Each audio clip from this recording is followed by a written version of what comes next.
ठरलं तर मगच्या आजच्या भागामध्ये आपण बघणार आहोत अर्जुन केस जिंकला आणि दामिनी हरली, त्यामुळे ती खूप डिस्टर्ब झालेली असते. ती कोर्टात कुणालाही न भेटता डायरेक्ट तिच्या ऑफिसमध्ये येऊन डोक्याला हात लावून बसलेली असते. तर महिपत तिच्या मागे मागे येतो आणि म्हणतो, वा, आम्ही तुमची कोर्टामध्ये वाट बघतोय आणि हे शामरुख इथं वाळू तोंड खुपसून बसलंय, त्यापेक्षा डबक्याभर पाण्यामध्ये जीव द्यायचा ना. त्याचा हे बोलणं ऐकून दामिनीला खूप राग येतो. ती महिपतवर खूप जोराने ओरडते आणि म्हणते, तोंड सांभाळून बोला शिखरे, तोंड सांभाळून बोला. तेव्हा महिपत म्हणतो, आतापर्यंत तोंड सांभाळूनच बोललोय दामिनीबाई.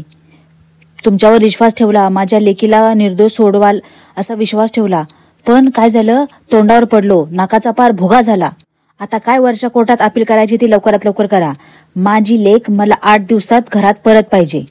खिशे अजून किती गरम करायचे ते तेवढं सांगा. त्याचं असलं बोलणं ऐकल्यानंतर दामिनीचा पारा पूर्ण सुटतो. ती त्याला डायरेक्ट अरेतुरेवर येत म्हणते, तुझ्या आणि तुझ्या मुलीच्या खोटेपणामुळे आयुष्यात पहिल्यांदा केस हरलीये मी. करोड रुपये दिलेस ना तरी पण ते डाग पुसून नाही निघणार आहेत. इथून निघायचं आणि परत तोंड नाही दाखवायचं, गेट आउट. असं म्हणून ती महिपतला बाहेरचा रस्ता दाखवते. पण महिपत आहे, तो कोणाचा ऐकतो का. त्याने डायरेक्ट सुरा दामिनीच्या गळ्याला धरला आणि म्हणतो, आवाज खाली ठेवायचा देशमुखबाई, आवाज खाली ठेवायचा, नाहीतर हा आवाज कायमचा बंद करायला मला टाइम नाही लागणार आहे.